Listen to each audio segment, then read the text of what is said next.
सत श्री अकाल जी। तुसीं प्राइम मिनिस्टर टैलीविजन देख रहे हो। मैं हाँ स्वर्ण सिंह टैणा। तो दोस्तों, हर रोज़ की तरह ही प्रोग्राम खबर की खबर पेश करने का वेला हो चलिया।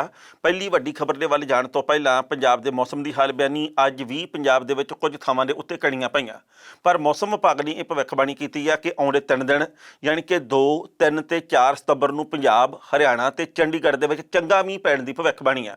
ये हुण जेकर मींह पंजाब दे विच 3 दिन होर पै जांदा तां वड्डी गल यह है कि मौसम दे विच बहुत तबादला होगा, बहुत वड्डी तब्दीली होगी। क्योंकि पिछले कई दिनों तो पंजाब दे विच तपश पहले ही घटी हुई है मींह पैण दे करके। रात दे वेले मौसम हुण बदलदा जा रहा, तेज़ पखे नूं हुण घटाउणा पैंदा 2-3 वजे उठ के। दूजी गल यह है कि जेकर मींह पै जांदा तां इहदे नाल होर मौसम दे विच तब्दीली होनी कुदरती है। तो जो भविष्यवाणी की गई है ये किन्नी कुछ सही साबित होंदी है, ये वक्त दसूगा। तो हुण जे पहली वड्डी खबर दे वाले जाने आ तां ओह है इस वक्त डिसलाइक जां लाइक दे नाल संबंधित। भारत के प्रधानमंत्री नरेंद्र मोदी को एक डिसलाइक की समस्या नाल सामना करना पै रहा। उसका कारण यह है कि भावें कोई छोटी पार्टी होवे ते भावें वड्डी होवे, प्रचार के पहला तरीके हुंदे सी कि गलियां दे विच तुसीं प्रचार करो, तुसीं स्पीकरां दे उत्ते लाउड स्पीकरां दे उत्ते प्रचार करो, घरां दे कौलियां दे उत्ते झंडियां ला दिंदे सी, होर वख-वख थावां दे उत्ते वड्डे पੱਧਰ दे उत्ते एकत्र करके लोकां नूं रैलियां हुंदियां सी जदों, ते उत्थे भी प्रचार किया जांदा सी। रैलियां बेशक पहलां वांगू ही आ, पर हुण सोशल मीडिया का दौर है। इस सोशल मीडिया के दौर दे विच हर राजनीतिक पार्टी ने अपना एक IT विंग तैयार किया होया। हर राजनीतिक पार्टी ने अपना सोशल मीडिया केंद्र जिहड़ा वो स्थापित किया होया। ते वड्डे पੱਧਰ दे उत्ते प्रशांत किशोर वर्गे लोग आ जिहड़े वो लोकां दी राय बदलण दे विच योगदान पाउंदे आ। यानी कि वोटर दे दिमाग दे विच जो गल चल रही है पहलां उहनूं कढणा, फिर आपदी गल पाउणी ते फिर उस गल दे उत्ते उस संबंधित बंदे नूं अमल करन वास्ते मजबूर करना। ये 3 प्रक्रियावां सोशल मीडिया के माहिरां दे वल्लों पिछले कुछ क वरिਆਂ तो अगे ਵਧਾਈਆਂ जा रही। पर डिसलाइक की समस्या यह है भी जेकर भारत के प्रधानमंत्री वर्गा व्यक्ति जेकर ਉਹਦੇ ਵੱਲੋਂ ਕੀਤੀ ਜਾਂਦੀ मन की बात ਨੂੰ YouTube ਦੇ ਉੱਤੇ ਲਾइक घट मिलन ਤੇ डिसलाइक ਵੱਧ मिलन, यानी कि लाइक तो हुण 50,000 ਤੇ डिसलाइक हुण 3.5 ਲੱਖ। मतलब ये है कि बंदे हुण ਤੁਹਾਡੀ गल सुननी बंद कर चुके हैं। ਜਦੋਂ भारत के प्रधानमंत्री साहब ने 2014 ਦੇ ਵਿੱਚ कुर्सी संभाली तो उस तो बाद मन की बात प्रोग्राम शुरू किया तो लोगों के विच एक आस की किरण वजी सी कि वो मन की बात लोगों की पेश करा करनगे। पर हौली हौली लोगों का यह विश्वास पक्का हो गया कि उन्होंने लोगों की नहीं सगों सिर्फ अपने मन की बात पेश करनी है। तो हुण तां ये चुटकुले भी बन चुके हैं कि भारत के प्रधानमंत्री साहब नूं दूजियां दे भी मन की बात सुननी चाहिए है, सिर्फ अपनी मन की बात करके तो बह बह के निकल नहीं जाना चाहिए। पर वो प्रधानमंत्री साहब ने वो वख-वख मुद्दों के उत्ते हर महीने बोलते हैं। उन्होंने वालों कदे 50 मिनट, कदे 40 मिनट, कदे 90 मिनट, कदे 30 मिनट इदां दा समा लाया जाता। लोग उन्होंने सुनते रहे हैं, पर हुण लोग सुनना घटा चुके हैं। इसकी सब तो वड्डी उदाहरण शनिवार यानी कि लंघे शनिवार दे विच NEET ਪ੍ਰੀਖਿਆ ਦੇ मुतलक ते बाकी ਵੱਖ-ਵੱਖ मुद्दों के उत्ते की गई पेशकारी मन की बात आ जिहड़ी ਉਹਦੇ राही सामने आई है। उन्होंने इस प्रोग्राम ਨੂੰ बेशक व्यू मिले हुण YouTube ਦੇ ਉੱਤੇ, पर जिस तरीके नाल डिसलाइक मिले आ ਉਹਦੇ ਤੋਂ ਬਾਅਦ ਵਿਰੋਧੀਆਂ ਦੇ ਵੱਲੋਂ भी मुद्दा चुक्या गया। हुण ਇਹ भी नहीं कह सकते कि जाणबुੱਝ के विरोधियों ने डिसलाइक करवाए आ, क्योंकि किसी को इन्ना वक्त तो है नहीं कि आप कह के डिसलाइक करवाइए। पर लोगों ने मन के अंदरों अपनी आवाज़ भी उठती है कि यार बहुत हो गया, हुण कुछ ना कुछ करके दिखाउण दा वेला। प्रधानमंत्री साहब कोई तली दे उत्ते सरों जमा के दिखाउण, गल्लां दा कड़ा जिहड़ा वो असीं बहुत स्वाद चख लिया उहदा, वो सानूं बहुत चिर चंगा भी लगा, हुण असीं सिर्फ ते सिर्फ काम चाहुंदे आ। इस वक्त जदों भारत दे विच तालाबंदी दे करके लोकां दा कारोबार छुट गया, जदों भारत दे विच इस वक्त तालाबंदी दे करके लोग तराह तराह कर रहे हैं, लोग आवाज़ आ रहा कि असीं पैरां सिर किवें होवांगे, उस वक्त गल्लां कल्लियां कीतीआं जाण। ये गल्लां वैसे भी नहीं शोभदियां ते इन्हां गल्लां नूं किसी ने सुनना भी नहीं। जेकर गल दे विच तंत होवे तां बंदा निठ के सुणदा, आपदे कंमकाज छड्ड के भी सुणदा, पर हौली हौली तुहाडा प्रभाव गवाचदा जांदा।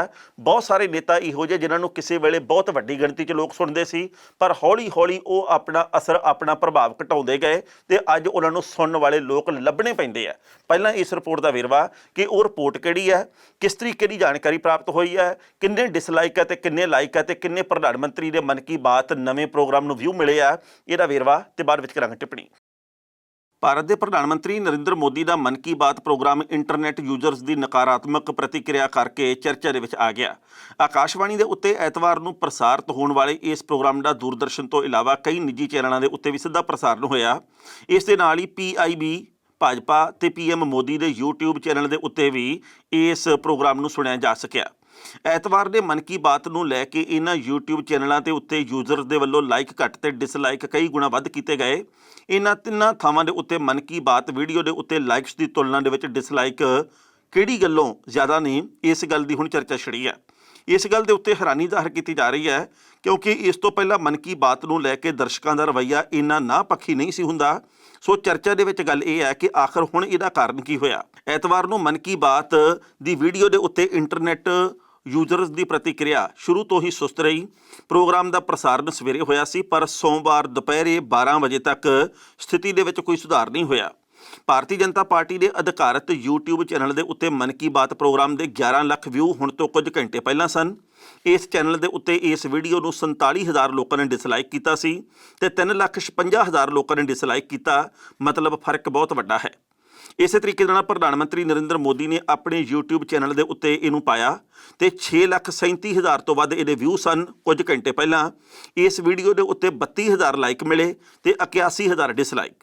PIB ਦੇ YouTube ਚੈਨਲ ਦੇ ਉੱਤੇ ਮਨ ਕੀ ਬਾਤ ਦੇ ਉੱਤੇ ਸਿਰਫ 1 ਲੱਖ ਵਿਊ ਸਨ, ਜਦਕਿ 350 ਲਾਈਕ ਤੇ 10,000 ਦੇ ਕਰੀਬ ਡਿਸਲਾਈਕ ਨਜ਼ਰ ਆਏ। ਤਿੰਨਾਂ ਹੀ ਚੈਨਲਾਂ ਦੇ ਉੱਤੇ ਆ ਰਹੇ ਕਮੈਂਟ ਜ਼ਿਆਦਾਤਰ ਵਿਦਿਆਰਥੀਆਂ ਦੇ ਵੱਲੋਂ ਕੀਤੇ ਜਾ ਰਹੇ ਸਨ, ਜਿਸ ਵਿੱਚ JEE ਤੇ NEET ਪ੍ਰੀਖਿਆ ਨੂੰ ਲੈ ਕੇ ਸਵਾਲ ਚੁੱਕੇ ਗਏ ਨੇ। ਹਾਲਾਂਕਿ ਕਈਆਂ ਨੇ ਕਰੋਨਾ ਮਹਾਮਾਰੀ ਨੂੰ ਲੈ ਕੇ ਵੀ ਕਮੈਂਟ ਕੀਤੇ। ਭਾਰਤ ਦੇ ਪ੍ਰਧਾਨ ਮੰਤਰੀ ਨਰਿੰਦਰ ਮੋਦੀ ਨੇ 68ਵੀਂ ਵਾਰ ਮਨ ਕੀ ਬਾਤ ਪ੍ਰੋਗਰਾਮ ਪੇਸ਼ ਕੀਤਾ। ਹਰ ਵਾਰ ਵੱਖ-ਵੱਖ ਮੁੱਦਿਆਂ ਦੇ ਉੱਤੇ ਗੱਲ ਕਰਨ ਵਾਲੇ ਪ੍ਰਧਾਨ ਮੰਤਰੀ ਨੇ ਇਸ ਵਾਰ ਵੱਖ-ਵੱਖ ਉਦਯੋਗਪਤੀਆਂ, ਖਿਡੌਣਿਆਂ ਦੇ ਕਾਰੋਬਾਰ ਦੇ ਵਿੱਚ ਸੰਭਾਵਨਾਵਾਂ ਲੱਭਣ ਦਾ ਸੁਝਾਅ ਦਿੱਤਾ। PM ਨੇ ਸਵਦੇਸ਼ੀ ਖਿਡੌਣਿਆਂ ਦੇ ਨਿਰਮਾਣ ਦੇ ਉੱਤੇ ਜ਼ੋਰ ਦਿੰਦੇ ਹੋਏ ਕਿਹਾ, ਗਲੋਬਲ ਟੋਏ ਇੰਡਸਟਰੀ 7 ਲੱਖ ਕਰੋੜ ਰੁਪਏ ਤੋਂ ਵੱਧ ਦੀ ਹੈ, ਪਰ ਇੰਨੇ ਵੱਡੇ ਕਾਰੋਬਾਰ ਦੇ ਵਿੱਚ ਭਾਰਤ ਦੀ ਹਿੱਸੇਦਾਰੀ ਬੇਹੱਦ ਘੱਟ ਹੈ। ਇਸ ਖਬਰ ਦੇ ਉੱਤੇ ਟਿੱਪਣੀ ਕਰਦੇ ਦੋਸਤੋ, ਪਹਿਲੀ ਗੱਲ ਤਾਂ ਅਸੀਂ ਕਹਾਂਗੇ, ਜਿਵੇਂ ਮੁੱਢ ਦੇ ਵਿੱਚ ਕਹੀ ਹੈ ਕਿ ਜਦੋਂ ਮਨ ਕੀ ਬਾਤ ਪ੍ਰੋਗਰਾਮ ਸ਼ੁਰੂ ਹੋਇਆ ਸੀ ਉਦੋਂ ਲੋਕਾਂ ਦੇ ਵਿੱਚ ਚਾਅ ਸੀ। ਲੋਕ ਆਪਣਾ ਕੰਮਕਾਜ ਛੱਡ ਕੇ ਵੀ PM ਸਾਹਿਬ ਨੂੰ ਸੁਣਦੇ ਸੀ। ਉਦੋਂ ਸਰਕਾਰ ਨਵੀਂ ਬਣੀ ਸੀ, ਲੋਕਾਂ ਦੀਆਂ ਆਸਾਂ ਵੀ ਨਵੀਆਂ ਸੀ। ਹੌਲੀ ਇਹ ਆਸਾਂ ਉਮੀਦਾਂ ਵਧੋਲੀਆਂ ਗਈਆਂ ਤੇ ਇਸ ਵਕਤ ਇਉਂ ਲੱਗਦਾ ਕਿ ਸਿਰਫ ਤੇ ਸਿਰਫ ਖਾਨਾ ਪੂਰਤੀ ਦੇ ਲਈ ਗੱਲਾਂ ਕੀਤੀਆਂ ਜਾ ਰਹੀਆਂ। ਜੇਕਰ ਤੁਸੀਂ ਭੁੱਖੇ ਦੇ ਮੂਹਰੇ ਬਾਤ ਪਾਈ ਜਾਓ ਕਿ ਜੀ ਸਮਾਜ ਇੱਦਾਂ ਹੁੰਦਾ, ਤੁਹਾਨੂੰ ਆਹ ਕਰਨਾ ਚਾਹੀਦਾ, ਤੁਸੀਂ ਆਤਮ ਨਿਰਭਰ ਬਣ ਜਾਓ, ਭਾਰਤ ਡਿਜੀਟਲ ਬਣ ਗਿਆ, ਅਸੀਂ ਰਾਫੇਲ ਸੌਦਾ ਕਰ ਲਿਆ, ਅਸੀਂ ਮੈਟਰੋ ਐ ਸ਼ੁਰੂ ਕਰ ਦਿਆਂਗੇ, ਅਸੀਂ ਭਾਰਤ ਦੇ ਵਿੱਚ ਇੱਕ ਬੁਲਟ ਟ੍ਰੇਨ ਚਲਾਵਾਂਗੇ। ਬੰਦੇ ਨੇ ਇਹ ਕਹਿਣਾ ਜੀ ਕਿ ਪਹਿਲਾਂ ਮੈਨੂੰ ਰੋਟੀ ਦਾ ਪ੍ਰਬੰਧ ਕਰਕੇ ਦਿਓ, ਭੁੱਖੇ ਢਿੱਡ ਦੇ ਨਾਲ ਭਗਤੀ ਨਹੀਂ ਹੁੰਦੀ, ਇਸ ਕਰਕੇ ਬਾਅਦ ਦੇ ਵਿੱਚ ਪ੍ਰਾਪਤੀਆਂ ਦਾ ਗੁਣਗਾਨ ਕਰਾਂਗੇ। ਇਸ ਵਕਤ ਭਾਰਤ ਦੇ ਵਿੱਚ ਲੋਕਾਂ ਦੇ ਕਾਰੋਬਾਰ ਛੁੱਟ ਗਏ ਤੇ ਅਸੀਂ ਭੁੱਖੇ ਲੋਕਾਂ ਦੇ ਮੂਹਰੇ, ਆਵਾਜ਼ਾਰ ਲੋਕਾਂ ਦੇ ਮੂਹਰੇ, ਪਰੇਸ਼ਾਨ ਹੋਏ ਲੋਕਾਂ ਦੇ ਮੂਹਰੇ ਇਹ ਗੱਲ ਕਹੀਏ ਕਿ ਜੀ ਤੁਹਾਨੂੰ ਆਹ ਕਰ ਲੈਣਾ ਚਾਹੀਦਾ, ਹੁਣ ਤੁਸੀਂ ਆਹ ਗੱਲ ਕਰ ਲਓ, ਹੁਣ ਤੁਸੀਂ ਉਹ ਕਰ ਲਓ। ਇਹਦੇ ਨਾਲ ਲੋਕਾਂ ਨੇ ਹੁਣ ਜੁੜਨਾ ਨਹੀਂ। ਤੇ ਜੋ ਡਿਸਲਾਈਕ ਦੀ ਪ੍ਰਤੀਕਿਰਿਆ ਸਾਹਮਣੇ ਆਈ ਹੈ, ਜਿਸ ਤਰੀਕੇ ਦੇ ਨਾਲ ਵੱਡੀ ਗਿਣਤੀ ਦੇ ਵਿੱਚ, ਲੱਖਾਂ ਦੀ ਗਿਣਤੀ ਦੇ ਵਿੱਚ ਲੋਕਾਂ ਨੇ ਡਿਸਲਾਈਕ ਕੀਤਾ ਹੈ, ਇਹ ਉਹਨਾਂ ਦੀ ਪ੍ਰਤੀਕਿਰਿਆ ਦਾ ਇੱਕ ਨਮੂਨਾ ਕਿ ਸਾਨੂੰ ਹੁਣ ਇਹੋ ਜਿਹੀਆਂ ਗੱਲਾਂ ਨਹੀਂ ਚਾਹੀਦੀਆਂ। ਜਿਸ ਤਰੀਕੇ ਦੇ ਨਾਲ NEET ਪ੍ਰੀਖਿਆ ਦੇ ਮੁਤਲਕ ਚਰਚਾ ਕੀਤੀ ਪ੍ਰਧਾਨ ਮੰਤਰੀ ਸਾਹਿਬ ਨੇ, ਇਹਦੇ ਬਾਬਤ ਵੀ ਵਿਦਿਆਰਥੀਆਂ ਤੇ ਵੱਡੀ ਗਿਣਤੀ ਦੇ ਵਿੱਚ ਸੂਬਿਆਂ ਦੀਆਂ ਸਰਕਾਰਾਂ ਦਾ ਇਹ ਕਹਿਣਾ ਕਿ ਇਹ ਪ੍ਰੀਖਿਆਵਾਂ ਕਰੋਨਾ ਮਹਾਮਾਰੀ ਦੇ ਕਰਕੇ ਅੱਗੇ ਪਾਈਆਂ ਜਾਣੀਆਂ ਚਾਹੀਦੀਆਂ, ਇਹ ਹੁਣ ਨਹੀਂ ਹੋਣੀਆਂ ਚਾਹੀਦੀਆਂ। ਸੋ ਕਾਰਨ ਭਾਵੇਂ ਇਹ ਕਿਹਾ ਜਾਵੇ ਜੀ ਕਿ ਇਹ ਵਿਦਿਆਰਥੀਆਂ ਦੇ ਵੱਲੋਂ ਡਿਸਲਾਈਕ ਕੀਤੇ ਗਏ ਹੋਣਗੇ, ਪਰ ਲੋਕ ਉੱਦਾਂ ਵੀ ਅਸੀਂ ਸਾਰੇ ਸਮਾਜ ਦੇ ਵਿੱਚ ਵਿਚਰਦੇ ਹਾਂ, ਅਸੀਂ ਵੱਖ-ਵੱਖ ਲੋਕਾਂ ਨੂੰ ਮਿਲਦੇ ਹਾਂ। ਲੋਕਾਂ ਦੀ ਪ੍ਰਤੀਕਿਰਿਆ ਇਹੀ ਹੈ ਕਿ ਭਾਰਤ ਦੇ ਪ੍ਰਧਾਨ ਮੰਤਰੀ ਸਾਹਿਬ ਜ਼ਮੀਨ ਦੇ ਨਾਲ ਜੁੜ ਕੇ ਤੇ ਸੱਚੀ ਮੁੱਚੀ ਲੋਕਾਂ ਨੂੰ ਕੁਝ ਇਹੋ ਜਿਹਾ ਕਰਕੇ ਦਿਖਾਉਣ ਜਿਹੜਾ ਕਿ ਅਚੰਭੇ ਵਾਲਾ ਹੋਵੇ। ਉਹ ਕੁਝ ਕੀਤਾ ਜਾਵੇ ਜਿਹੜਾ ਕਿ ਲੋਕ ਪੱਖੀ ਹੋਵੇ। ਅਸੀਂ ਇਹ ਗੱਲ ਕਹਿੰਦੇ ਹਾਂ ਨੋਟਬੰਦੀ ਕਰਤੀ, ਉਹ ਕਿੰਨੀ ਕੁ ਲੋਕ ਪੱਖੀ ਹੁੰਦੀ ਆ ਆਪਾਂ ਜਾਣਦੇ ਹਾਂ। ਅਸੀਂ ਇਹ ਗੱਲ ਕਹਿੰਦੇ ਜੀ ਕਿ ਅਸੀਂ GST ਲਾਗੂ ਕਰਤੀ ਆ, ਉਹ ਕਿੰਨੀ ਕੁ ਵਪਾਰ ਪੱਖੀ ਹੁੰਦੀ ਆ ਆਪਾਂ ਜਾਣਦੇ ਹਾਂ। ਅਸੀਂ ਕਹਿੰਦੇ ਜੀ ਧਾਰਾ 370 ਹਟਾਤੀ, ਇਹ ਕਿੰਨੀ ਕੁ ਲੋਕ ਪੱਖੀ ਗੱਲ ਆਪਾਂ ਜਾਣਦੇ ਹਾਂ। ਹੁਣ ਭਾਰਤ ਦੇ ਵਿੱਚ ਕਰੋਨਾ ਮਹਾਮਾਰੀ ਤੋਂ ਬਾਅਦ ਸਿਰਫ ਤੇ ਸਿਰਫ ਆਦੇਸ਼ ਜਾਰੀ ਕੀਤੇ ਗਏ ਆ, ਤੁਸੀਂ ਇੱਦਾਂ ਕਰ ਲਵੋ, ਆਤਮ ਨਿਰਭਰ ਇੱਦਾਂ ਕਰ ਲਵੋ, ਹੁਣ ਤੁਹਾਨੂੰ ਇੱਦਾਂ ਕਰ ਲੈਣਾ ਚਾਹੀਦਾ, ਭਾਰਤ ਦੇ ਲੋਕਾਂ ਨੂੰ ਤਾੜੀਆਂ ਵਜਾ ਦੇਣੀਆਂ ਚਾਹੀਦੀਆਂ, ਮੋਮਬੱਤੀਆਂ ਜਗਾ ਦੇਣੀਆਂ ਚਾਹੀਦੀਆਂ, ਹੁਣ ਤੁਹਾਨੂੰ ਬਾਹਰ ਖੜ ਕੇ ਜਕਾਰੇ ਲਾਉਣੇ ਚਾਹੀਦੇ ਆ। ਇਹਨਾਂ ਗੱਲਾਂ ਦੇ ਨਾਲ ਕਿਸੇ ਮਸਲੇ ਦਾ ਹੱਲ ਨਹੀਂ ਹੋਇਆ। ਇਸੇ ਕਰਕੇ ਲੋਕ ਬੋਰੀਅਤ ਮਹਿਸੂਸ ਕਰਦੇ ਆ ਕਿ PM ਸਾਹਿਬ ਨੇ ਜਦੋਂ ਵੀ ਆਉਣਾ ਇਹਨਾਂ ਨੇ ਕੋਈ ਨਾ ਕੋਈ ਸ਼ਗੂਫਾ ਛੱਡਣਾ ਤੇ ਬਾਅਦ ਦੇ ਵਿੱਚ ਚਲੇ ਜਾਣਾ। ਲੋੜ ਇਸ ਗੱਲ ਦੀ ਹੈ ਕਿ ਭਾਰਤ ਦੇ ਪ੍ਰਧਾਨ ਮੰਤਰੀ ਸਾਹਿਬ ਉਹਨਾਂ ਉਮੀਦਾਂ ਦੇ ਉੱਤੇ ਖਰੇ ਉਤਰਨ ਜਿਹੜੀਆਂ ਉਮੀਦਾਂ 2014 ਦੇ ਵਿੱਚ ਲੋਕਾਂ ਨੇ ਕਰਕੇ ਤੇ UPA ਦੀ ਸਰਕਾਰ ਦੀ ਥਾਂ ਦੇ ਉੱਤੇ ਤੇ NDA ਦੀ ਸਰਕਾਰ ਬਣਾਈ ਸੀ। ਲੋੜ ਉਹਨਾਂ ਉਮੀਦਾਂ ਦੇ ਉੱਤੇ ਖਰੇ ਉਤਰਨੀ ਹੈ ਜਿਹੜੀਆਂ ਉਮੀਦਾਂ ਇੱਕ ਵਾਰ ਫਿਰ 2019 ਦੇ ਵਿੱਚ ਦਿਖਾਈਆਂ ਗਈਆਂ। ਤੇ ਜੇਕਰ ਅਸੀਂ ਉਹਨਾਂ ਉਮੀਦਾਂ ਦੇ ਉੱਤੇ ਖਰੇ ਉਤਰਨਾ ਨਹੀਂ ਤਾਂ ਫਿਰ ਮਨ ਕੀ ਬਾਤ ਭਾਵੇਂ ਮਹੀਨੇ ਬਾਅਦ ਕਰੋ ਤੇ ਭਾਵੇਂ ਘੰਟੇ ਬਾਅਦ ਕਰੀ ਜਾਓ, ਫਿਰ ਲੋਕਾਂ ਨੇ ਆਪਦਾ ਸੁਣਨਾ ਬੰਦ ਕਰ ਦੇਣਾ ਤੇ ਤੁਸੀਂ ਆਪਣਾ ਸੁਣਾਈ ਜਾਓ। ਲੋੜ ਇਸ ਵਕਤ ਤਲੀ ਦੇ ਉੱਤੇ ਸਰੋਂ ਜਮਾ ਕੇ ਦਿਖਾਉਣ ਦੀ ਹੈ। ਪਰ ਦੁੱਖ ਦੀ ਗੱਲ ਇਹ ਹੈ ਕਿ ਜਦੋਂ ਕੋਈ ਵੀ ਰਾਜਨੀਤਿਕ ਧਿਰ ਸੱਤਾ ਦੇ ਵਿੱਚ ਨਹੀਂ ਹੁੰਦੀ, ਉਹਨੂੰ ਭਾਰਤ ਪੱਖੀ, ਸੂਬਾ ਪੱਖੀ ਬਹੁਤ ਸਾਰੇ ਮਸਲੇ ਚੇਤੇ ਆਉਂਦੇ ਆ। ਤੇ ਜਦੋਂ ਉਹੀ ਧਿਰ ਸੱਤਾ ਦੇ ਵਿੱਚ ਆ ਜਾਂਦੀ ਹੈ, ਉਹਨੂੰ ਇਹ ਜਾਪਦਾ ਜੀ ਕਿ ਅਸੀਂ ਬਹੁਤ ਕੁਝ ਕਰ ਦਿੱਤਾ ਹੈ, ਹੁਣ ਕੋਈ ਮਸਲਾ ਨਹੀਂ ਰਹਿ ਗਿਆ, ਹੁਣ ਅਸੀਂ ਇੰਨੇ ਕੁ ਚੰਗੇ ਤਰੀਕੇ ਦੇ ਨਾਲ ਸਰਕਾਰ ਬਣਾ ਲਈ ਹੈ, ਇੰਨੇ ਕੁ ਲੋਕ ਸਾਡੇ ਕੋਲ ਸੰਤੁਸ਼ਟ ਹੈ ਵੀ ਪੁੱਛੋ ਕੁਝ ਨਾ। ਜਦ ਕਿ ਹਕੀਕਤਾਂ ਇਹ ਹੁੰਦੀਆਂ ਕਿ ਲੋਕ ਆ ਜਿਹੜੇ ਤਰਾ ਕਰਦੇ ਹੁੰਦੇ ਆ ਤੇ ਲੋਕਾਂ ਦੀ ਇੱਛਾ ਇਹ ਹੁੰਦੀ ਆ ਕਿ ਸਾਡਾ ਕਦੇ ਸਵਾਲ ਪੁੱਛਿਆ ਜਾਵੇ, ਸਾਡੇ ਵਿੱਚ ਕਦੇ ਕੋਈ ਵਿਚਰ ਕੇ ਦਿਖਾਵੇ, ਅਸੀਂ ਉਹਨਾਂ ਨੂੰ ਆਪਣੇ ਦਿਲ ਦੀ ਗੱਲ ਕਹੀਏ। ਪੰਜਾਬ ਦੀ ਸਾਰੀ ਪੁਲਿਸ ਮਾੜੀ ਨਹੀਂ, ਪਰ ਪੁਲਿਸ ਦੇ ਵਿੱਚ ਇਹੋ ਜਿਹੇ ਲੋਕਾਂ ਦੀ ਵੀ ਘਾਟ ਨਹੀਂ ਜਿਨ੍ਹਾਂ ਨੇ ਸਾਰੀ ਪੁਲਿਸ ਦਾ ਅਕਸ ਖਰਾਬ ਕਰਤਾ। ਭਾਵੇਂ ਤੁਸੀਂ ਗੱਲ 84 ਦੀ ਕਰ ਲਵੋ, ਉਸ ਤੋਂ ਪਹਿਲਾਂ ਦੀ ਕਰ ਲਵੋ ਜਾਂ ਵਰਤਮਾਨ ਸਮੇਂ ਦੀ ਗੱਲ ਕਰ ਲਵੋ, ਵੱਡੀ ਗਿਣਤੀ ਦੇ ਵਿੱਚ ਪੁਲਿਸ ਮੁਲਾਜ਼ਮਾਂ ਨੇ ਜਿਸ ਤਰੀਕੇ ਦੇ ਨਾਲ ਆਪਣੀਆਂ ਤਰੱਕੀਆਂ ਦੇ ਲਈ ਕਈ ਤਰੀਕੇ ਦੇ ਹਰਬੇ ਵਰਤੇ, ਜਿਸ ਤਰੀਕੇ ਦੇ ਨਾਲ ਅੱਜ ਵੀ ਪੁਲਿਸ ਕਰਮਚਾਰੀ ਅਨੈਤਿਕ ਕੰਮ ਕਰਦੇ ਆ, ਕਿਉਂਕਿ ਉਹਨੂੰ ਅਸੀਂ ਅਨੈਤਿਕ ਹੀ ਕਵਾਂਗੇ ਜਦੋਂ ਚਿੱਟੇ ਦੇ ਸਮੇਤ ਪੁਲਿਸ ਵਾਲੇ ਫੜੇ ਜਾਂਦੇ ਆ, ਜਦੋਂ ਕੁੜੀਆਂ ਚਿੜੀਆਂ ਦੇ ਨਾਲ ਸ਼ੋਸ਼ਣ ਕੀਤਾ ਜਾਂਦਾ ਪੁਲਿਸ ਦੇ ਵੱਲੋਂ, ਜਦੋਂ ਲੋਕਾਂ ਦੇ ਕੋਲੋਂ ਪੈਸੇ ਲਏ ਜਾਂਦੇ ਆ, ਜਦੋਂ ਸੜਕ ਦੇ ਉੱਤੇ ਖੜੇ ਹੋਏ ਪੁਲਿਸ ਮੁਲਾਜ਼ਮ ਨਾਕਾ ਲਾ ਕੇ ਪੈਸੇ ਲੈਂਦੇ ਆ। ਇਹ ਅਨੈਤਿਕ ਗੱਲਾਂ, ਇਹ ਵਰਦੀ ਦੇ ਨਾਲ ਮੇਲ ਖਾਂਦੀਆਂ ਗੱਲਾਂ ਨਹੀਂ, ਇਹ ਕਾਨੂੰਨ ਦੀ ਰਾਖੀ ਵਾਲੀ ਗੱਲ ਨਹੀਂ। ਬੇਸ਼ੱਕ ਸਾਰੇ ਹੀ ਥਾਣਿਆਂ ਦੇ ਮੂਹਰੇ ਇਹ ਗੱਲ ਲਿਖੀ ਹੋਈ ਹੈ ਕਿ ਪੰਜਾਬ ਪੁਲਿਸ ਲੋਕਾਂ ਦੀ ਜਾਨ ਤੇ ਮਾਲ ਦੀ ਹਿਫਾਜ਼ਤ ਵਾਸਤੇ ਵਚਨਬੱਧ ਹੈ, ਪਰ ਵਚਨਬੱਧਤਾ ਸਾਰੀਆਂ ਥਾਵਾਂ ਦੇ ਉੱਤੇ ਦੁਹਰਾਈ ਨਹੀਂ ਜਾਂਦੀ। ਪਰ ਕਈ ਪੁਲਿਸ ਮੁਲਾਜ਼ਮ ਚੰਗੇ ਵੀ ਬਹੁਤ ਆ ਤੇ ਜਿਹੜੇ ਵੀ ਚੰਗੇ ਆ ਉਹਨਾਂ ਨੂੰ ਲੱਖ ਵਾਰੀ ਸਲਾਮ ਕਰਨੀ ਬਣਦੀ ਹੈ ਕਿ ਉਹ ਤਨਖਾਹ ਦਾ ਮੁੱਲ ਪਾਉਂਦੇ ਆ। ਜਿਹੜੇ ਲੋਕ ਤਨਖਾਹਾਂ ਦਿੰਦੇ ਆ ਟੈਕਸ ਦੇ ਰੂਪ ਦੇ ਵਿੱਚ, ਉਹ ਉਹਨਾਂ ਦੀ ਸੇਵਾ ਕਰਦੇ ਆ ਤੇ ਉਹਨਾਂ ਨੂੰ ਇਸ ਗੱਲੋਂ ਸ਼ਾਬਾਸ਼ ਦੇਣੀ ਬਣਦੀ ਹੈ। ਪਰ ਜਿਹੜੇ ਲੋਕ ਇਸ ਵਕਤ ਭ੍ਰਿਸ਼ਟਾਚਾਰ ਦੀ ਦਲਦਲ ਦੇ ਵਿੱਚ ਹੈ, ਜਿਹੜੇ ਗੁੰਡਾ ਅਨਸਰ ਬਣ ਚੁੱਕੇ ਆ ਵਰਦੀ ਦੀ ਆੜ ਦੇ ਵਿੱਚ, ਉਹਨਾਂ ਲੋਕਾਂ ਨੂੰ ਨੱਥ ਪਾਉਣੀ ਸਮੇਂ ਦੀ ਬਹੁਤ ਵੱਡੀ ਜ਼ਰੂਰਤ ਹੈ। ਸਮੇਂ-ਸਮੇਂ ਦੇ ਉੱਤੇ ਬੜੀਆਂ ਗੱਲਾਂ ਉੱਠਦੀਆਂ, ਬੜੀਆਂ ਖਬਰਾਂ ਆਉਂਦੀਆਂ। ਦੋ ਖਬਰਾਂ ਨੇ ਸਭ ਤੋਂ ਵੱਧ ਧਿਆਨ ਖਿੱਚਿਆ। ਤਰਨਤਾਰਨ ਦੇ ਵੱਲ ਇੱਕ ਪੁਲਿਸ ਥਾਣੇ ਦੇ ਵਿੱਚ ਮੁਨਸ਼ੀ ਆ ਜਿਹੜਾ, ਉਹ ਇੱਕ ਔਰਤ ਨੂੰ ਰਾਤ ਦੇ ਵੇਲੇ ਗੰਦੇ ਮੰਦੇ ਮੈਸੇਜ ਕਰਨ ਲੱਗ ਪਿਆ, ਉਸ ਔਰਤ ਨੂੰ ਅਸ਼ਲੀਲ ਗੱਲਾਂ ਕਹਿਣ ਲੱਗ ਪਿਆ। ਉਸ ਔਰਤ ਨੇ ਐਸਐਸਪੀ ਸਾਹਿਬ ਦੇ ਕੋਲੇ ਦਰਖਾਸਤ ਦਿੱਤੀ ਤੇ ਬਾਅਦ ਦੇ ਵਿੱਚ ਇਸ ਬੰਦੇ ਦੇ ਉੱਤੇ ਹੁਣ ਕਾਨੂੰਨੀ ਕਾਰਵਾਈ ਕੀਤੀ ਗਈ ਹੈ, ਨੌਕਰੀ ਤੋਂ ਪਰੇ ਕਰ ਦਿੱਤਾ ਗਿਆ। ਇਹੋ ਜਿਹੀਆਂ ਬਹੁਤ ਸਾਰੀਆਂ ਖਬਰਾਂ ਸਮੇਂ-ਸਮੇਂ ਤੇ ਆਉਂਦੀਆਂ, ਕੁਝ ਕੁ ਬਾਹਰ ਆ ਜਾਂਦੀਆਂ, ਕਈਆਂ ਦੇ ਉੱਤੇ ਪਰਦਾ ਪੈ ਜਾਂਦਾ। ਪਰ ਜਿਹੜੀ ਬਹੁਤ ਹੀ ਵੱਡੀ ਦੁੱਖ ਦੀ ਗੱਲ ਹੈ, ਜਿੱਥੇ ਕਿ ਇੱਕ ਗਿਆ ਹੋਇਆ ਜੀ ਕਦੇ ਵਾਪਸ ਨਹੀਂ ਆਉਣਾ, ਇੱਕ ਕਬੱਡੀ ਖਿਡਾਰੀ ਦਾ ਮੂਰਖ ਪੁਲਿਸ ਵਾਲਿਆਂ ਨੇ ਫਿਰ ਕਤਲ ਕਰ ਦਿੱਤਾ ਹੈ। ਰੰਜਿਸ਼ ਕਹਿੰਦੇ ਪੁਰਾਣੀ ਸੀ, ਪਰ 6 ਮੁਲਜ਼ਮਾਂ ਦੇ ਵਿੱਚੋਂ 5 ਪੁਲਿਸ ਮੁਲਾਜ਼ਮ ਆ, ਉਹਨਾਂ 5 ਨੂੰ ਬੇਸ਼ੱਕ ਨੌਕਰੀ ਤੋਂ ਕੱਢ ਦਿੱਤਾ ਗਿਆ। ਪਰ ਇਹ ਭਗਵਾਨਪੁਰਾ ਪਿੰਡ ਦੀ ਜਿਹੜੀ ਖਬਰ ਹੈ, ਇਹ ਸੋਚਣ ਵਿਚਾਰਨ ਵਾਸਤੇ ਮਜਬੂਰ ਕਰਦੀ ਹੈ ਕਿ ਪੁਲਿਸ ਇੰਨੀ ਖੁੰਖਾਰ ਕਿਉਂ ਹੋ ਗਈ ਹੈ, ਪੁਲਿਸ ਵਾਲੇ ਇੰਨੇ ਹਿੰਸਕ ਕਿਉਂ ਹੋ ਗਏ ਆ। ਨਿੱਕੀ ਜੀ ਗੱਲ ਦੇ ਉੱਤੇ ਹਿੱਕ ਦੇ ਵਿੱਚ ਗੋਲੀ ਮਾਰ ਕੇ ਇਹ ਕਿਹੜਾ ਮਾਣ ਮਹਿਸੂਸ ਕਰਦੇ ਆ ਕਿਸੇ ਦੇ ਘਰ ਦੇ ਚਿਰਾਗ ਨੂੰ ਹਮੇਸ਼ਾ ਵਾਸਤੇ ਬੁਝਾ ਦੇਣਾ। ਇਹ ਪੁਲਿਸ ਵਾਲਿਆਂ ਦੇ ਵਾਸਤੇ ਚੁਟਕੀ ਵਾਲੀ ਗੱਲ ਕਿਹੜੀ ਗੱਲੋਂ ਬਣ ਗਈ ਆ। ਬੇਸ਼ੱਕ ਅਸੀਂ ਇਹ ਗੱਲ ਕਹਿੰਦੇ ਆ ਕਿ ਪੰਜਾਬ ਦੀ ਪੁਲਿਸ ਤੇ ਆਮ ਲੋਕਾਂ ਦੇ ਵਿੱਚ ਰਾਬਤਾ ਰਹਿਣਾ ਚਾਹੀਦਾ, ਦੂਰੀਆਂ ਨਹੀਂ ਵੱਢਣੀਆਂ ਚਾਹੀਦੀਆਂ। ਪਰ ਜੋ ਕਰਤੂਤ ਪੁਲਿਸ ਦੇ ਕੁਝ ਕੁ ਮੁਲਾਜ਼ਮ ਕਰਦੇ ਆ, ਕੀ ਉਸ ਤੋਂ ਬਾਅਦ ਲੋਕਾਂ ਦੀ ਪੁਲਿਸ ਦੇ ਪ੍ਰਤੀ ਕੋਈ ਨੇੜਤਾ ਰਹਿ ਸਕਦੀ ਹੈ? ਕੀ ਲੋਕਾਂ ਦੇ ਮਨਾਂ ਦੇ ਵਿੱਚ ਪੁਲਿਸ ਪ੍ਰਤੀ ਕੋਈ ਸਤਿਕਾਰ ਰਹਿ ਸਕਦਾ? ਇਸ ਤੋਂ ਪਹਿਲਾਂ ਕਪੂਰਥਲੇ ਦਾ ਕਬੱਡੀ ਖਿਡਾਰੀ, ਜਿਹੜਾ ਅੰਤਰਰਾਸ਼ਟਰੀ ਕਬੱਡੀ ਖਿਡਾਰੀ ਆਪਾਂ ਜਾਣਦੇ, ਉਹ ਪੁਲਿਸ ਵਾਲੇ ਦੇ ਮਾਰਿਆ ਅਰਵਿੰਦਰ ਭਲਵਾਨ। ਤੇ ਹੁਣ ਜਿਸ ਤਰੀਕੇ ਨਾਲ ਗੁਰਮੇਜ ਸਿੰਘ ਪੱਪੀ ਦਾ ਕਤਲ ਕਰ ਦਿੱਤਾ ਗਿਆ, ਇਹ ਵੀ ਮੁੰਡਾ ਕਬੱਡੀ ਖਿਡਾਰੀ ਸੀ, ਇਹ ਵੀ ਵਿਦੇਸ਼ ਦੇ ਵਿੱਚ ਖੇਡ ਕੇ ਆਇਆ ਸੀ, ਪਰ ਇੱਕ ਨਿੱਕੀ ਜੀ ਗੱਲ ਦੇ ਉੱਤੇ ਇਹਦੀ ਹਿੱਕ ਦੇ ਵਿੱਚ ਤਾੜ-ਤਾੜ ਕਰਦੀਆਂ ਗੋਲੀਆਂ ਮਾਰੀਆਂ। ਤੇ ਪੁਲਿਸ ਬੇਸ਼ੱਕ ਹੁਣ ਇਸ ਮਾਮਲੇ ਦੇ ਉੱਤੇ ਕਾਰਵਾਈ ਕਰ ਰਹੀ ਹੈ। ਡੀਜੀਪੀ ਦਿਨਕਰ ਗੁਪਤਾ ਸਾਹਿਬ ਨੇ ਗੱਲ ਕਹੀ ਹੈ ਕਿ ਅਸੀਂ ਇਹਨਾਂ ਪੁਲਿਸ ਮੁਲਾਜ਼ਮਾਂ ਦੇ ਖਿਲਾਫ ਬਣਦੀ ਸਰਦੀ ਕਾਰਵਾਈ ਕਰਾਂਗੇ, ਇਹਨਾਂ ਨੂੰ ਕੋਈ ਰਿਆਇਤ ਨਹੀਂ ਦਿੱਤੀ ਜਾਊਗੀ। ਪਰ ਸਵਾਲ ਉੱਥੇ ਦਾ ਉੱਥੇ ਹੈ ਕਿ ਪੁਲਿਸ ਅਗਲਾ ਨੰਬਰ ਕਿਹਦਾ ਲਾਊਗੀ। ਸਵਾਲ ਇਹ ਹੈ ਕਿ ਪੁਲਿਸ ਨੂੰ ਤਹਿਜ਼ੀਬ ਕੌਣ ਸਿਖਾਊਗਾ, ਪੁਲਿਸ ਆਪਣੀਆਂ ਕਦਰਾਂ ਕੀਮਤਾਂ ਕਦੋਂ ਜਾਣੂਗੀ। ਪਹਿਲਾਂ ਇਸ ਰਿਪੋਰਟ ਦਾ ਵੇਰਵਾ ਤੇ ਬਾਅਦ ਵਿੱਚ ਕਰਾਂਗੇ ਟਿੱਪਣੀ। ਸੂਬੇ ਦੀ ਸਰਕਾਰ ਦੀ ਗੰਭੀਰ ਅਨੁਸ਼ਾਸਨਹੀਣਤਾ ਤੇ ਦੁਰਾਚਾਰ ਵਰਗੇ ਕੰਮਾਂ ਪ੍ਰਤੀ ਜ਼ੀਰੋ ਟੋਲਰੈਂਸ ਦੀ ਨੀਤੀ ਅਪਣਾਉਂਦਿਆਂ ਪੰਜਾਬ ਪੁਲਿਸ ਨੇ ਭਾਰਤ ਦੇ ਸੰਵਿਧਾਨ ਦੀ ਧਾਰਾ 311 ਦੇ ਤਹਿਤ ਗੁਰਦਾਸਪੁਰ ਜ਼ਿਲ੍ਹੇ ਦੇ ਪਿੰਡ ਭਗਵਾਨਪੁਰ ਦੇ ਗੁਰਮੇਜ ਸਿੰਘ ਦੀ ਹੱਤਿਆ ਦੇ ਵਿੱਚ ਸ਼ਾਮਲ ਪਾਏ ਗਏ 5 ਪੁਲਿਸ ਅਧਿਕਾਰੀਆਂ ਨੂੰ ਬਰਖਾਸਤ ਕਰ ਦਿੱਤਾ ਹੈ।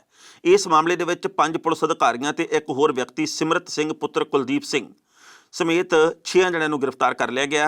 ਇਹ ਜਾਣਕਾਰੀ ਦਿੰਦੇ ਹੋਏ ਪੁਲਿਸ ਦੇ ਬੁਲਾਰੇ ਨੇ ਕਿਹਾ ਕਿ ਦੋਸ਼ੀ ਪੁਲਿਸ ਮੁਲਾਜ਼ਮਾਂ ਨੂੰ ਗੰਭੀਰ ਦੁਰਾਚਾਰ, ਅਪਰਾਧਿਕ ਕੰਮਾਂ ਵਿੱਚ ਸ਼ਾਮਲ ਹੋਣ, ਲੋਕਾਂ ਵਿੱਚ ਪੁਲਿਸ ਵਿਭਾਗ ਦੇ ਅਕਸ ਨੂੰ ਢਾਹ ਲਾਉਣ, ਚੱਲ ਰਹੀ ਕਰੋਨਾ ਮਹਾਮਾਰੀ ਦੌਰਾਨ ਪੁਲਿਸ ਦੇ ਮਨੋਬਲ ਨੂੰ ਘਟਾਉਣ ਤੇ ਪੁਲਿਸ ਦੇ ਆਪਣੇ ਕਾਰਜਾਂ ਤੇ ਕਰਤੱਵਾਂ ਨੂੰ ਪ੍ਰਭਾਵਸ਼ਾਲੀ ਢੰਗ ਨਾਲ ਕਰਨ ਦੀ ਯੋਗਤਾ ਨੂੰ ਘਟਾਉਣ ਦੇ ਲਈ ਨੌਕਰੀ ਤੋਂ ਬਰਖਾਸਤ ਕਰ ਦਿੱਤਾ ਗਿਆ।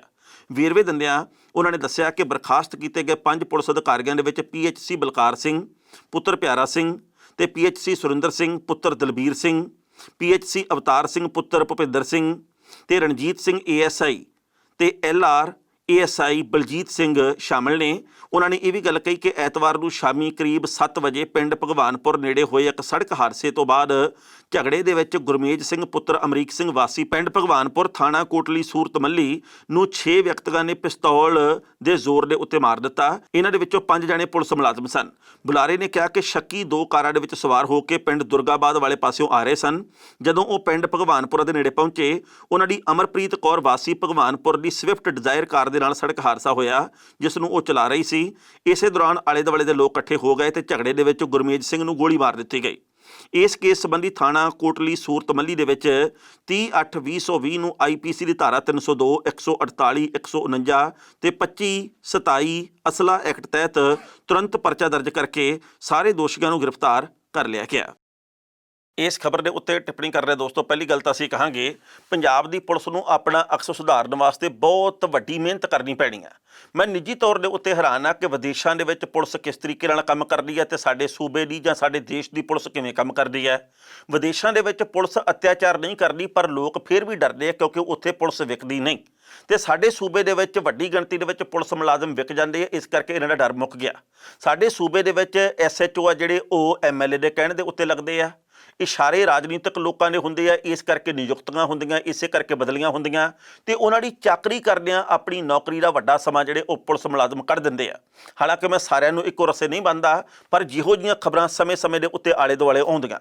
ਪਰ ਦੂਜੀ ਗੱਲ ਇਹ ਆ ਕਿ ਸਾਡੀ ਪੰਜਾਬ ਦੀ ਪੁਲਿਸ ਦੇ ਜੇਕਰ ਡੋਪ ਟੈਸਟ ਕੀਤੇ ਜਾਣ ਤੇ ਉਸ ਡੋਪ ਟੈਸਟ ਦੇ ਵਿੱਚ ਦਾਰੂ ਵੀ ਸ਼ਾਮਲ ਕੀਤੀ ਜਾਵੇ ਤਾਂ ਮੈਂ ਦਾਅਵੇ ਨਾਲ ਕਹਿਣਾ ਕਿ ਕੋਈ ਵਿਰਲੇ ਟਾਵੀਂ ਪੁਲਿਸ ਵਾਲੇ ਰਹਿ ਜਾਣਗੇ ਜਿਹੜੇ ਕਿ ਨਸ਼ਾ ਮੁਕਤ ਹੋਣਗੇ।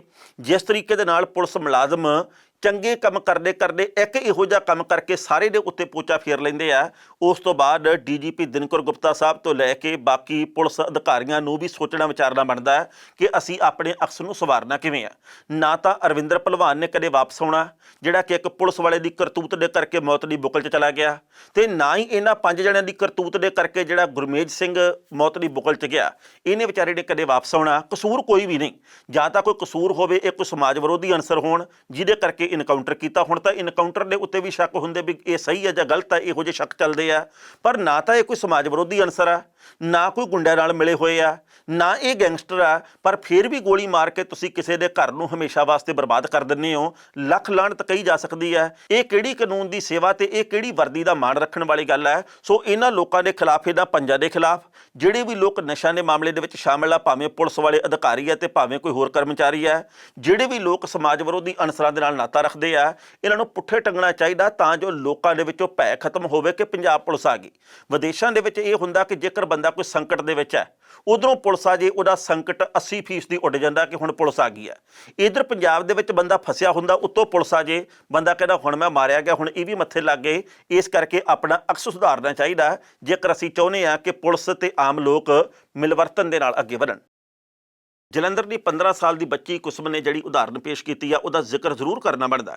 ਅਸੀਂ ਆਮ ਤੌਰ ਦੇ ਉੱਤੇ ਨੈਗੇਟਿਵ ਨਾ ਪੱਖੀ ਖਬਰਾਂ ਦੀ ਸਾਂਝ ਪਾਉਂਦੇ ਆ ਕਿਉਂਕਿ ਆਉਂਦੀਆਂ ਬਹੁਤ ਵੱਡੇ ਪੱਧਰ ਦੇ ਉੱਤੇ ਉਹ ਖਬਰਾਂ, ਪਰ ਕੁਝ ਖਬਰਾਂ ਕੁੜੀਆਂ ਚਿੜੀਆਂ ਜਾਂ ਮੁੰਡਿਆਂ ਦੀ ਬਹਾਦਰੀ ਨਾਲ ਇਹੋ ਜਿਹੀਆਂ ਵੀ ਜੁੜੀਆਂ ਹੁੰਦੀਆਂ ਜਿਨ੍ਹਾਂ ਨੂੰ ਸਾਂਝਾ ਕਰੇ ਤੋਂ ਬਾਅਦ ਉਹੋ ਜਿਹੀ ਉਮਰ ਵਰਗ ਦੇ ਹੋਰ ਲੋਕਾਂ ਦੇ ਅੰਦਰ ਇੱਕ ਜਾਗ ਲੱਗ ਸਕਦੀ ਹੈ, ਇੱਕ ਚਿਣਕ ਉੱਠ ਸਕਦੀ ਹੈ। ਕੁਸਮ ਜਿਹੜੀ ਕੁੜੀ ਜਲੰਧਰ ਦੀ ਹੈ, ਇਹ ਪੰਡਿਤ ਦੀਨ ਦਿਆਲ ਉਪਾਧਿਆਏ ਨਗਰ ਦੀ ਰਹਿਣ ਵਾਲੀ, ਟਿਊਸ਼ਨ ਪੜ੍ਹ ਕੇ ਆਪਣੇ ਘਰ ਦੇ ਵਿੱਚ ਵਾਪਸ ਜਾ ਰਹੀ ਸੀ। 2 ਲੁਟੇਰੇ ਆਏ ਮੋਟਰਸਾਈਕਲ ਦੇ ਉੱਤੇ, ਇਹਦਾ ਮੋਬਾਈਲ ਖੋਹ ਕੇ ਭੱਜਣ ਲੱਗੇ। ਇਸ ਕੁੜੀ ਨੇ ਬਹੁਤ ਬਹਾਦਰੀ ਨਾਲ ਮੁਕਾਬਲਾ ਕੀਤਾ ਤੇ ਇਹਨੇ ਇੱਕ ਜਣੇ ਨੂੰ ਸ਼ਰਟ ਤੋਂ ਫੜ ਲਿਆ, ਕਮੀਜ਼ ਤੋਂ ਫੜ ਲਿਆ ਤੇ ਉਹਨੂੰ ਸੁੱਟ ਲਿਆ ਮੋਟਰਸਾਈਕਲ ਤੋਂ। ਉਸ ਤੋਂ ਬਾਅਦ ਉਸ ਲੁਟੇਰੇ ਨੇ ਦਾਤ ਕੱਢਿਆ, ਇਹਦੇ ਗੁੱਟ ਦੇ ਉੱਤੇ ਵਾਰ ਕੀਤਾ। ਇਹਦੇ ਗੁੱਟ ਦੇ ਉੱਤੇ ਹੁਣ ਸੱਟਾਂ ਇਹੋ ਜਿਹੀਆਂ ਲੱਗੀਆਂ, ਹਸਪਤਾਲ ਦੇ ਵਿੱਚ ਬੱਚੀ ਭਰਤੀ ਹੈ। ਪਰ ਇਹਨੇ ਛੱਡਿਆ ਨਹੀਂ, ਕਦੇ ਗੁੱਥਮ ਗੁੱਥਾ ਹੁੰਦੀ ਕੁੜੀ ਡਿੱਗ ਪੈਂਦੀ ਸੀ ਤੇ ਕਦੇ ਉਹ ਲੁਟੇਰਾ ਡਿੱਗ ਪੈਂਦਾ ਸੀ। ਇਹ ਸਾਰਾ ਕੁਝ ਅਸੀਂ ਵੀਡੀਓ ਦੇ ਵਿੱਚ ਦੇਖਿਆ, CCTV ਕੈਮਰੇ ਦੀ ਫੁਟੇਜ ਦੇ ਵਿੱਚ। ਪਰ ਉਸ ਤੋਂ ਬਾਅਦ ਉਹਨੂੰ ਲੋਕਾਂ ਨੇ ਫੜ ਲਿਆ, ਲੁਟੇਰੇ ਨੂੰ। ਇੱਕ ਜਣਾ ਭੱਜਣ ਦੇ ਵਿੱਚ ਸਫਲ ਹੋ ਗਿਆ, ਦੂਜੇ ਜਣੇ ਨੂੰ ਪੁਲਿਸ ਦੇ ਹਵਾਲੇ ਕੀਤਾ ਗਿਆ। ਲੋਕਾਂ ਨੇ ਕੁਟਾਪਾ ਚਾੜ ਕੇ ਕੁੜੀ ਇਹ ਬੱਚੀ ਹਸਪਤਾਲ ਦੇ ਵਿੱਚ ਦਾਖਲ ਹੈ ਤੇ ਜਲੰਧਰ ਦੇ ਪੁਲਿਸ ਕਮਿਸ਼ਨਰ ਦੇ ਵੱਲੋਂ ਤੇ DC ਸਾਹਿਬ ਦੇ ਵੱਲੋਂ ਇਸ ਕੁੜੀ ਦੀ ਹੌਸਲਾ ਅਫਜ਼ਾਈ ਕੀਤੀ ਗਈ ਹੈ। 51,000 ਰੁਪਏ ਦਾ ਇਨਾਮ ਇਸ ਬੱਚੀ ਨੂੰ ਮਿਲਣਾ ਤੇ ਬੇਟੀ ਬਚਾਓ ਬੇਟੀ ਪੜ੍ਹਾਓ ਮੁਹਿੰਮ ਦੇ ਵਿੱਚ ਵੀ ਇਸ 15 ਸਾਲ ਦੀ ਬੱਚੀ ਨੂੰ ਮੁੱਖ ਤੌਰ ਦੇ ਉੱਤੇ ਸ਼ਾਮਲ ਕੀਤਾ ਜਾਣਾ। ਪਹਿਲਾਂ ਇਸ ਰਿਪੋਰਟ ਦਾ ਵੇਰਵਾ, ਬਾਅਦ ਵਿੱਚ ਕਰਾਂਗੇ ਟਿੱਪਣੀ। ਜ਼ਿਲ੍ਹੇ ਦੇ ਕਮਿਸ਼ਨਰ ਘਣਸ਼ਿਆਮ ਥੋਰੀ ਦੇ ਵੱਲੋਂ 15 ਸਾਲ ਦੀ ਕੁਸਮ, ਜਿਸ ਨੇ ਇੱਕ ਦੋਸ਼ੀ ਵੱਲੋਂ ਉਸ ਤੇ ਹਮਲਾ ਕਰਕੇ ਉਸ ਦੇ ਗੁੱਟ ਨੂੰ ਗੰਭੀਰ ਜ਼ਖਮੀ ਕਰ ਦਿੱਤਾ ਸੀ, ਉਸ ਦੇ ਲਾਮਿਸਾਲ ਹੌਸਲੇ ਤੇ ਬਹਾਦਰੀ ਦੇ ਕਰਕੇ ਮੋਬਾਈਲ ਖੋਹਣ ਵਾਲਿਆਂ ਦੀ ਕੋਸ਼ਿਸ਼ ਨੂੰ ਅਸਫਲ ਕਰ ਦਿੱਤਾ। ਉਸ ਨੂੰ 51,000 ਰੁਪਏ ਦਾ ਨਕਦ ਇਨਾਮ ਦੇਣ ਦਾ ਐਲਾਨ ਕੀਤਾ। ਡਿਪਟੀ ਕਮਿਸ਼ਨਰ ਨੇ ਕਿਹਾ ਕਿ ਜ਼ਿਲ੍ਹਾ ਪ੍ਰਸ਼ਾਸਨ ਵੱਲੋਂ ਦੂਜੀਆਂ ਕੁੜੀਆਂ ਨੂੰ ਪ੍ਰੇਰਿਤ ਕਰਨ ਦੇ ਲਈ ਕੁਸਮ ਦੇ ਨਾਂ ਨੂੰ ਬੇਟੀ ਬਚਾਓ ਬੇਟੀ ਪੜ੍ਹਾਓ ਪ੍ਰੋਗਰਾਮ ਤਹਿਤ ਵਰਤਿਆ ਜਾਵੇਗਾ ਤੇ ਡੈਡੀ ਕੀ ਲਾਡਲੀ ਆਨਲਾਈਨ ਮੁਕਾਬਲਾ ਵੀ ਕਰਵਾਇਆ ਜਾਵੇਗਾ ਤਾਂ ਜੋ ਨੌਜਵਾਨ ਕੁੜੀਆਂ ਇਸ ਵਿੱਚ ਸ਼ਮੂਲੀਅਤ ਕਰਕੇ ਇਹ ਦੱਸ ਸਕਣ ਕਿ ਕਿਵੇਂ ਉਹਨਾਂ ਦੀਆਂ ਦਾਦੀਆਂ ਮਾਵਾਂ ਉਹਨਾਂ ਨੂੰ ਅੱਗੇ ਵਧਣ ਦੇ ਵਿੱਚ ਹੌਸਲਾ ਅਫਜ਼ਾਈ ਕਰ ਰਹੀਆਂ ਨੇ। ਇਸ ਖਬਰ ਦੇ ਉੱਤੇ ਟਿੱਪਣੀ ਕਰਦੇ ਦੋਸਤੋ ਪਹਿਲੀ ਗੱਲ ਤਾਂ ਅਸੀਂ ਕਹਾਂਗੇ ਕਿ ਕੁਸਮ ਦੀ ਬਹਾਦਰੀ ਨੂੰ ਲੱਖ ਵਾਰ ਸਲਾਮ ਕਹਿਣਾ ਬਣਦਾ। ਇਸ ਬੱਚੀ ਤੋਂ ਬਾਕੀ ਔਰਤਾਂ ਬਾਕੀ ਕੁੜੀਆਂ ਚਿੜੀਆਂ ਵੀ ਪ੍ਰੇਰਨਾ ਲੈ ਸਕਦੀਆਂ ਕਿਉਂਕਿ ਜੇਕਰ ਇਹ ਮਲੂਕੜੀ ਜੀ ਬੱਚੀ ਇਸ ਤਰੀਕੇ ਨਾਲ ਲੁਟੇਰਿਆਂ ਦੇ ਉੱਤੇ ਭਾਰੂ ਪੈ ਸਕਦੀ ਹੈ ਤਾਂ ਅਸੀਂ ਵੀ ਹੌਸਲਾ ਨਾ ਹਾਰਿਆ ਕਰਕੇ ਜਦੋਂ ਰਾਹ ਜਾਂਦੇ ਸਾਡੇ ਨਾਲ ਕੋਈ ਬਦਤਮੀਜ਼ੀ ਕਰਦਾ, ਜਦੋਂ ਰਾਹ ਜਾਂਦੇ ਕੋਈ ਛੇੜਖਾਨੀ ਕਰਦਾ, ਕੋਈ ਗਲਤ ਟਿੱਪਣੀਆਂ ਕਰਦਾ ਜਾਂ ਜਦੋਂ ਕੋਈ ਤੁਹਾਡਾ ਪਰਸ ਖੋਹ ਕੇ ਭੱਜਣ ਦੀ ਕੋਸ਼ਿਸ਼ ਕਰਦਾ ਜਾਂ ਕੋਈ ਤੁਹਾਡੇ ਨਾਲ ਕੋਈ ਬਦਸਲੂਕੀ ਕਰਦਾ ਜਾਂ ਮੋਬਾਈਲ ਖੋਹ ਕੇ ਭੱਜਣ ਦੀ ਕੋਸ਼ਿਸ਼ ਕਰਦਾ, ਆਮ ਤੌਰ ਦੇ ਉੱਤੇ ਅਸੀਂ ਹੌਸਲਾ ਹਾਰ ਜਾਂਦੇ ਹਾਂ। ਪਰ ਇਸ ਬੱਚੀ ਦੇ ਵੱਲ ਦੇਖ ਕੇ ਸ਼ਾਇਦ ਕਿਸੇ ਦੇ ਅੰਦਰ ਜੋਸ਼ ਪੈਦਾ ਹੋਵੇ, ਇਹਨਾਂ ਖਬਰਾਂ ਦੇ ਬਾਰੇ ਜਾਣ ਕੇ ਸ਼ਾਇਦ ਕੋਈ ਔਖੇ ਹਾਲਾਤ ਦੇ ਵਿੱਚ ਟੱਕਰ ਲੈਣ ਦੇ ਸਮਰੱਥ ਬਣ ਜਾਵੇ। ਇਸ ਕਰਕੇ ਕੁਸਮ ਭਵਿੱਖ ਦੇ ਵਿੱਚ ਬਹੁਤ ਚੰਗੀ ਤਰੱਕੀ ਕਰੇ, ਉਹਨੂੰ ਬਣਦਾ ਮਾਣ ਸਨਮਾਨ ਮਿਲੇ, ਇਹਦੀ ਅਸੀਂ ਕਾਮਨਾ ਕਰਦੇ ਹਾਂ। ਤੇ ਲੰਘੇ ਕੱਲ੍ਹ ਜਲੰਧਰ ਦੇ ਪੁਲਿਸ ਕਮਿਸ਼ਨਰ ਨੇ ਇਹ ਵੀ ਗੱਲ ਕਹੀ ਸੀ ਕਿ ਇਸ ਬੱਚੀ ਦੇ ਨਾਂ ਨੂੰ ਅਸੀਂ ਅੱਗੇ ਭੇਜਾਂਗੇ ਰਾਸ਼ਟਰੀ ਪੱਧਰ ਦੇ ਪੁਰਸਕਾਰ ਲਈ ਵੀ ਤੇ ਸੂਬਾ ਪੱਧਰੀ ਬਹਾਦਰੀ ਪੁਰਸਕਾਰ ਦੇ ਲਈ ਵੀ। ਪੁਰਸਕਾਰ ਮਿਲਣੇ ਵੀ ਚਾਹੀਦੇ ਆ ਤੇ ਜੇਕਰ ਨਾ ਮਿਲਣ ਤਾਂ ਫਿਰ ਬੰਦੇ ਦੀ ਹੌਸਲਾ ਅਫਜ਼ਾਈ ਨਹੀਂ ਹੁੰਦੀ, ਇਸ ਬੱਚੀ ਦੀ ਰੱਜ ਕੇ ਹੌਸਲਾ ਅਫਜ਼ਾਈ ਕਰਨੀ ਚਾਹੀਦੀ ਹੈ। ਖਬਰਾਂ ਦੋਸਤੋ ਕਈ ਹੋਰ ਵੀ ਸਨ ਪਰ ਜੋ ਵਕਤ ਦੀ ਘਾਟ ਹੈ ਰੁਕਣ ਦਾ ਇਸ਼ਾਰਾ ਕਰ ਰਹੀ ਹੈ। ਕੱਲ੍ਹ ਨੂੰ ਇਸੇ ਵੇਲੇ ਖਬਰ ਦੀ ਖਬਰ ਲੈ ਕੇ ਫਿਰ ਹਾਜ਼ਰ ਹੋਵਾਂਗੇ। ਉਦੋਂ ਤੱਕ ਲਈ ਆਗਿਆ ਦਿਓ। ਬਹੁਤ ਬਹੁਤ ਮਿਹਰਬਾਨੀ।